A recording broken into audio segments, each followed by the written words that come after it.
بسم اللہ الرحمن الرحیم۔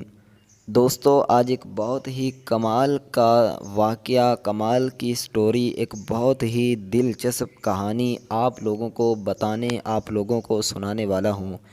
انشاءاللہ میرے بھائیوں، میرے بہنوں، میرے دوستو، جب یہ کہانی آپ سنو گے، اس کہانی میں ہم نے سننا کیا ہے کہ ہم کس طرح کے دوست اپنے بنائیں۔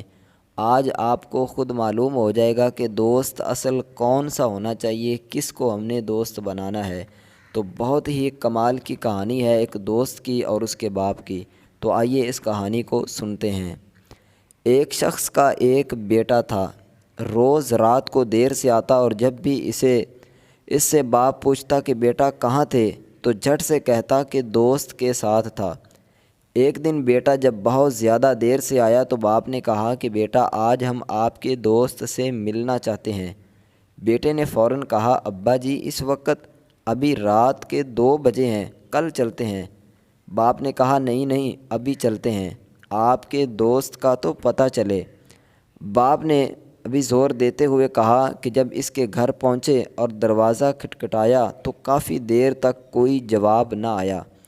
بالآخر بالکونی سے سر نکال کر ایک بزرگ نے، جو اس کے دوست کا باپ تھا، آنے کی وجہ دریافت کی تو لڑکے نے کہا کہ اپنے دوست سے ملنے آیا ہوں۔ اس بزرگ نے، جو اس کے دوست کا والد تھا، اس نے کہا کہ اس وقت مگر وہ تو سو رہا ہے۔ بزرگ نے جواب دیا چچا آپ اس کو جگاؤ، مجھے اس سے ضروری کام ہے۔ مگر بہت دیر گزرنے کے بعد بھی یہی جواب آیا کہ صبح کو آ جانا، ابھی سونے دو۔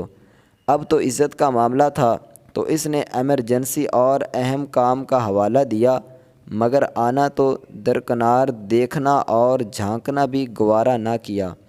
باپ نے بیٹے سے کہا کہ چلو اب میرے ایک دوست کے پاس چلتے ہیں جس کا نام خیر دین ہے۔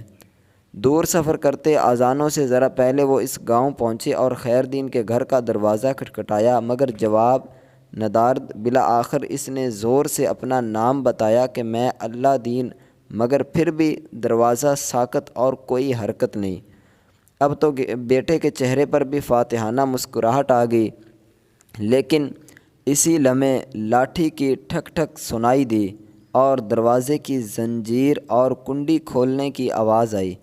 ایک بوڑھا شخص برآمد ہوا جس نے لپٹ کر اپنے دوست کو گلے لگایا اور بولا کہ میرے دوست بہت معذرت، مجھے دیر اس لیے ہوئی کہ جب تم نے 27 سال بعد میرا دروازہ رات گئے کھٹکھٹایا تو مجھے لگا کہ کسی مصیبت میں ہو، اس لیے جمع پیسے نکالے کہ شاید پیسوں کی ضرورت ہو، پھر بیٹے کو اٹھایا کہ شاید بندے کی ضرورت ہو، پھر سوچا شاید فیصلے کے لیے پگ، یعنی جو اس کے سر پر چادر تھی، جو سر پر دستار تھی، جو سر پر پگ ہوتی ہے، دیہاتی جو لوگ ہیں یہ اس کو جانتے ہیں۔ فرمایا کہ پھر سوچا شاید فیصلے کے لیے پگ کی ضرورت ہو تو اسے بھی ساتھ لے آیا۔ اب سب کچھ آپ کے سامنے ہے، پہلے بتاؤ کہ کس چیز کی ضرورت ہے۔ یہ سن کر بیٹے کی آنکھوں سے آنسو آ گئے کہ ابا جی کتنا سمجھاتے تھے کہ بیٹا دوست وہ نہیں ہوتا جو رات گئے ساتھ رہے، بلکہ وہ ہوتا ہے جو ایک آواز پر حق دوستی نبھانے آ جائے۔ آج بھی کئی نوجوان ایسی دوستیوں پہ اپنے والدین کو ناراض کرتے ہیں، باپ کے سامنے اکڑ جاتے ہیں۔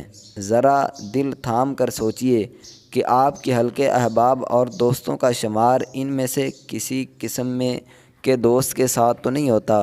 دوستو، اس واقعے سے میں تو بہت کچھ سمجھا ہوں، آپ نے اس واقعے سے کیا کیا سبق حاصل کیا ہے کمنٹ میں ضرور بتائیے گا، اور اگر ویڈیو اچھی لگی ہے تو اس کو لائک ضرور کریں۔ چینل کو سبسکرائب نہیں کیا ہوا تو جلدی سے چینل کو سبسکرائب بھی ضرور کر دیں۔ اگر آپ اس طرح کے واقعات واٹس ایپ گروپ میں حاصل کرنا چاہتے ہیں تو ڈسکرپشن میں آپ کو نمبر مل جائے گا، اس نمبر پر آپ ایڈ لکھ کر میسج کریں، انشاءاللہ ہماری ٹیم آپ کو واٹس ایپ گروپ میں ایڈ کر لے گی۔